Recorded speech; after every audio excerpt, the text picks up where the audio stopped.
Welcome back to my channel. I want to make a video. I will be unboxing some Monarch First Edition and Crucible First Edition. I want to chat about my last video, the negativity stuff, why I was telling the public in general to stop whining, my thoughts on any issues people have with LSS or the product or distribution or pricing, and why I'm still positive, why I think this is still the place I am and the place people should be is investing in this game. Let's jump right into it.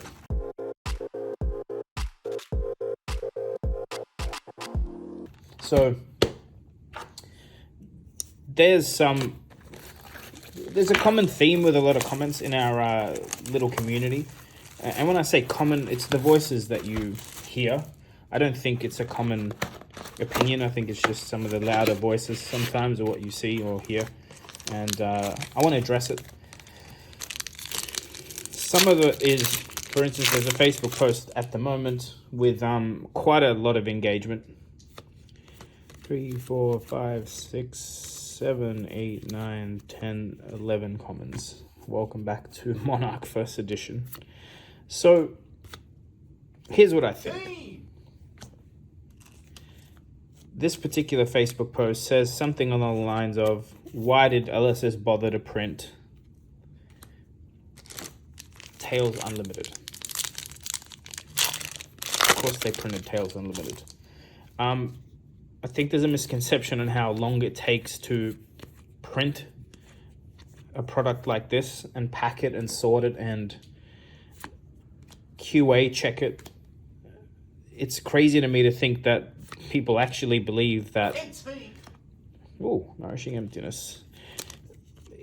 My actual belief is, and I hope one day to get some FaceTime or some interview type thing with James White and ask him these kind of questions, but it's my belief that it takes longer than people think to print a set of this game, even if the print run is unlimited of a first edition set, like something they've already printed.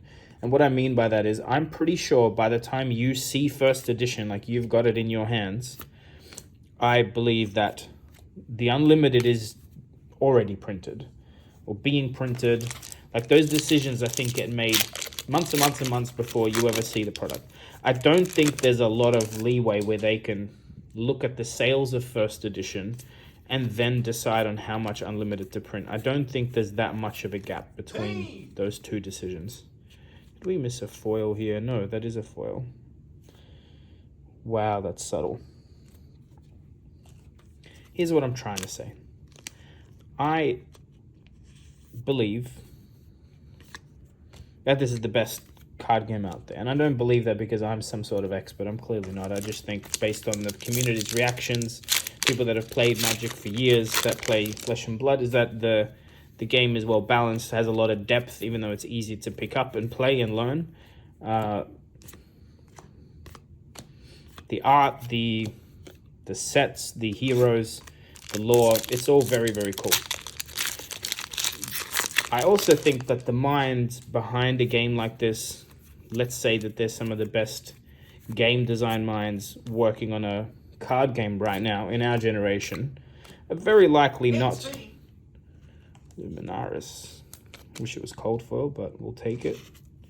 I don't believe the best game design minds would necessarily make the best distribution minds or the best sales minds or the best marketing minds. I think people, when they're very, very, very good at something, it doesn't always translate. It's very unlikely that it translates into many other skills. When you're like at an elite level at anything, you're probably elite because you've spent a lifetime honing skills, and that means you've probably haven't had the time to hone every other skill required to like run a business. I'm not saying James White doesn't know how to run a business. I'm saying, you know, we know the game's good. We like the art, the sets. We like a lot about the game. Otherwise, you wouldn't be commenting much about it because, you know, you'd be doing something else. They've never had a year without COVID. They've never, you know, they've got 5 sets in circulation.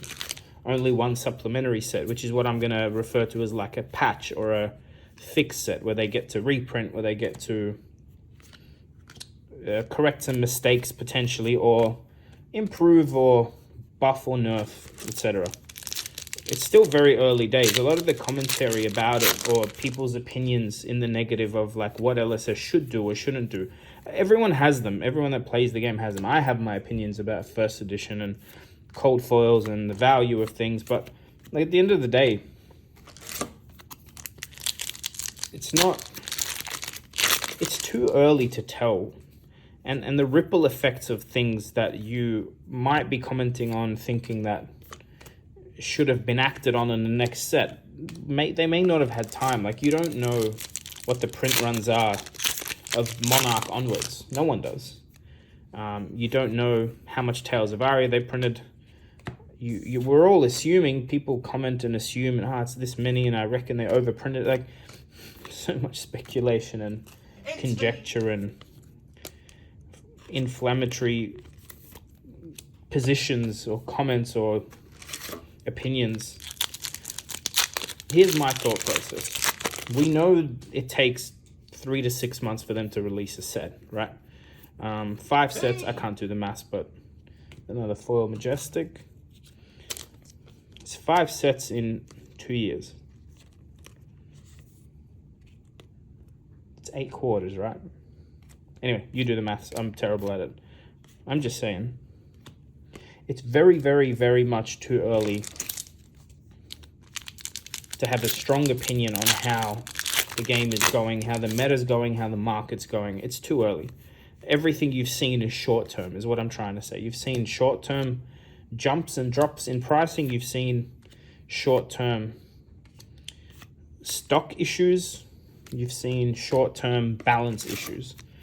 I'm not saying 2 years is a very short time, but also factor in that not a lot of people got in from year one, and factor in that all of the years Flesh and Blood has existed have also been worldwide pandemic years. So I'm patient, or telling the general public not to whine, because I just feel like there's just so much time that's yet to come in this game, and so many decisions yet to be made, or that have been made, that it's just way too early to see the repercussions or the effects of.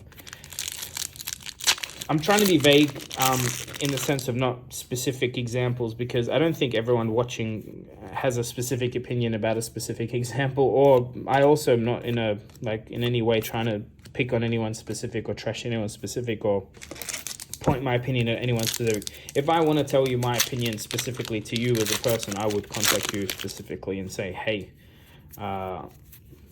this is my opinion to you about what you said. It's just, I'm talking about, I'm on the Facebook groups every day, Reddit, watch a lot of content, not just the bigger YouTubers. There's a lot of smaller content creators under 100 subs. So very small, because I still consider myself very small, that I watch and absorb and digest. I feel like it's not my job, but it's a big part of my hobby since I create content, to be sort of abreast on what's going on. I enjoy it too.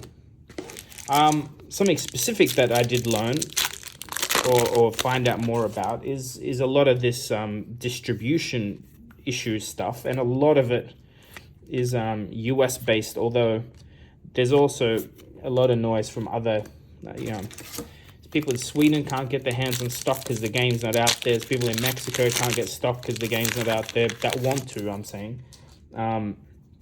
There's distribution issues in other countries that I've heard of.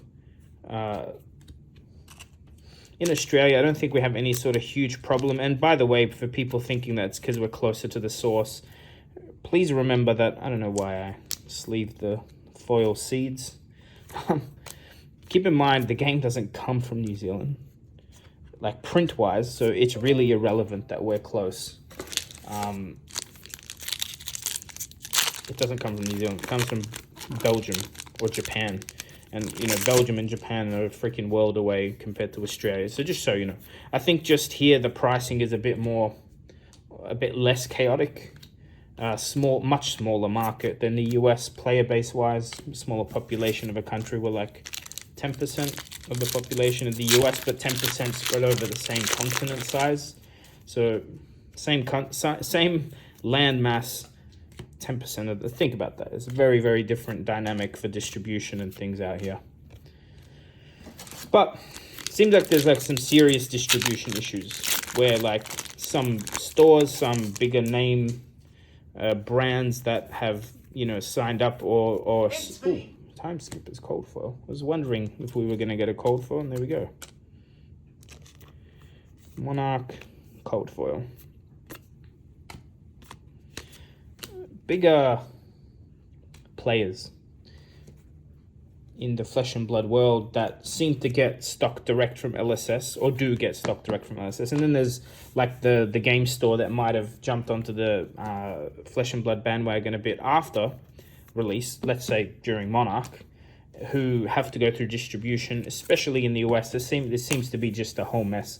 And I have it on very good authority that there's some very early adopters. We're talking day one, welcome to Wraith adopters that also still have to go straight through distribution. They don't get any direct. And what that means is, I think there's obviously, you can gather that margin-wise, it's probably better to get the stock directly from LSS because you're probably not paying distribution any profit. Second, it seems like, and I'm going to use the word cowboys because it's America, but I'm also using it as how we would refer to it as Aussies, but it seems to be like some cowboy distribution happening in the US where it's like a monopoly. So, you know, you get an invoice and then they tell you the next day that it's a different price, or, you know, they allocate stock and they allocate stock to, you know, relationships they have rather than be fair.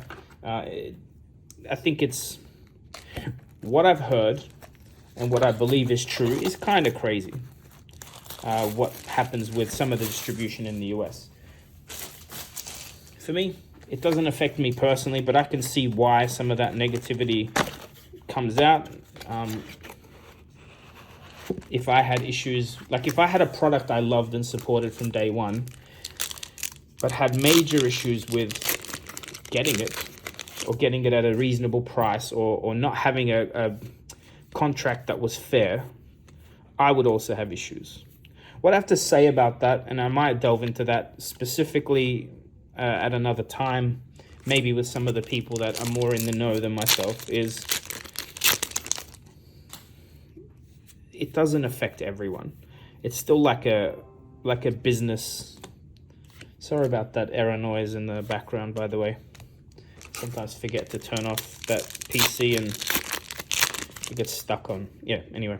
What I'm saying to people like hearing or seeing this negativity is that it's still, that's still a little bubble of particular, like one store or one region having some issues that maybe LSS isn't dealing with, or maybe they can't deal with, or, you know, loyalty shifting or relationship souring.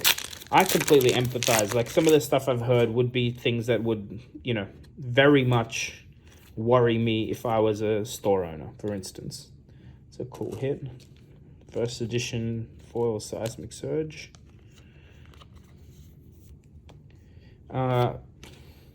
What I tell like 99.9% of you is think of the source of the information. If you're seeing something negative, cold foil, Aether Conduit. I always believe there's like, people say things with a motivation, with a ulterior motive. It doesn't make it negative. I'm just saying there's always a motive. That is not immediately clear. If someone has a bad relationship with a supplier, you don't know why. If someone has a bad impression of the game, or impression of people that run the company that make the game, you still don't know the whole story. I'm very much, after I hear everything, still want to make up my own mind. Like I said, I'm not a store. I don't deal with distribution. I even know locally in my scene, there's some distribution issues. Some of the newer stores that we visit, that, you know, they've been running armories and skirmishes, and by the way, you don't make money running those events. They're very much for the love of the game and to give your players a place to play.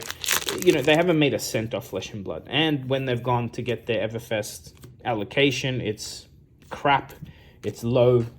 And then on the other side, I hear people saying that, you know, they run an online store, but a buddy of theirs gets them allocation at cost price because they, you know... Ooh, Flutter Force foil. Don't know if the yellow one's useful. Like, what I'm saying is that stuff is impossible, like, to get perfect at police. And unfortunately, also, shops come and go and relationships come and go, and it's not good, but it's unavoidable. I have some questions. Now that I've delved into and been contacted by some people giving me very different perspectives on why they might have a negative view on Flesh and Blood or LSS, why they might be quitting the game as a collector, or why they're selling some of their collection for putting in other stuff. And I want to touch on that particular bit. Louis made a video about his collection. I've seen a lot of like people when you know, you post like something you're selling, not that it's happened to me yet, but I'm sure it will. People are like, why are you selling all that? Are you getting out of the game? Like, everyone has this idea that if you're loyal or you love something... Ooh, second cold foil. Still a rare, but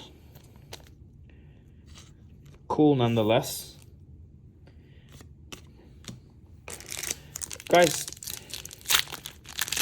so in summary, before I jump into the selling your collectible stuff, which is, to me, I don't need to get into it, it's so fucking obvious, but I'll get into it anyway. In summary, just stop whining. Not to the people that have a reason to whine. Obviously, not everything is perfect. I'm not in your shoes. I haven't had my emails ignored or my relationship with the distributor sour, or you know, I'm more talk about the general public, talk about unlimited print runs and what you think LSS should do. Like, really just take a step back. First, they don't need to listen to you. Yes, it's a conversation. Maybe the way you see it is they should have a conversation with their clients. But that's it, you're a client. You don't have to be a client if you're unhappy. And when the feedback you're giving is coming like with a lot of salt, or it's like very transparent that it's because you lost money on a, I can't use air quotes, but air quotes investment. Okay, let me make a point. I talked to Mr. Tall Timmy and we made this point as a joke. Like, no one, not even the biggest fucking whales in the game, I would call an investor. You know why? The game's been out for 2 years. 3 years coming up? It doesn't matter. That's short term. There are no investors in Flesh and Blood. People say like magic investors because, you know, that game's been out for 20 fucking years. If you're holding onto cards that are 20 years old, 10 years old, even let's say 5 years old, I would say, look, that's like investment stuff. But how long have you been holding stock for? How long is the longest person in Flesh and Blood been holding onto stock? 3 years? Okay, maybe 3 years is an investment, but if you bought anything after Monarch or at Monarch or even at Crew, like, you're trading. And if you're trading, you're risking everything. It's going to go up and down. It's volatile. Trading is not investing. Just saying. Anyway, rant over. What I have to say about selling collectibles. I'm going to sell all my collectibles. Like, I want to sell them to trade up. Me personally, most of my stuff in my big black case, when I get everything done and sorted, don't clip that big black thing in it. Yeah. Ooh, courage. Very cool last hit of the box. I will sell everything in Flesh and Blood because I aim to sell my collection and go like trade up. I want to go from having, you know, rare cold foils and common cold foils to having majestic legendary ones, to going from majestics and legendaries to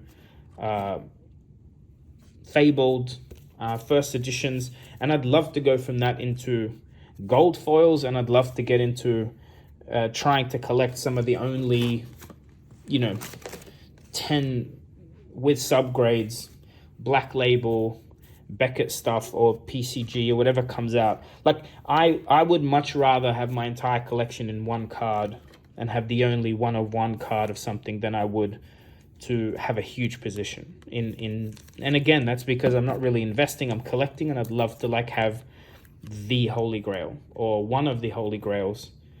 You know, Saint, I believe, has a couple of those, like gold foil tunics, Matt Rogers gold foil tunic, like something like that is worth more than just the cost of the card, and that's the kind of collecting that I would want to get into. But it's my shit, it's my assets. Your opinion on it is so irrelevant. Like, you can have an opinion, but buying and selling collectible assets is literally the whole point. Actually, when you see a big collector selling, it's very, very good for the market. I type F on every single one of those Facebook posts to follow and see where it goes. I want to see if it sells. I want to see if there's 20, 30, 40, 50 comments or none. And right now, most of them have none. So that tells me you might think they're selling, but a lot of these people aren't. Or a lot of these people getting private messaged by friends they already have, because that's how my stuff works, is you won't see what I buy on the public forums. Most of the stuff I get that you see in mail days is people I've dealt with before that contact me, is most of it. So I'm always curious to follow and see, because I want to see what's the actual market price of stuff. George of Compete Sports was selling a big chunk of his collection. To my understanding, he's not even selling all of it. He's just selling the bulk of it. And whatever the reasons are, it's really good.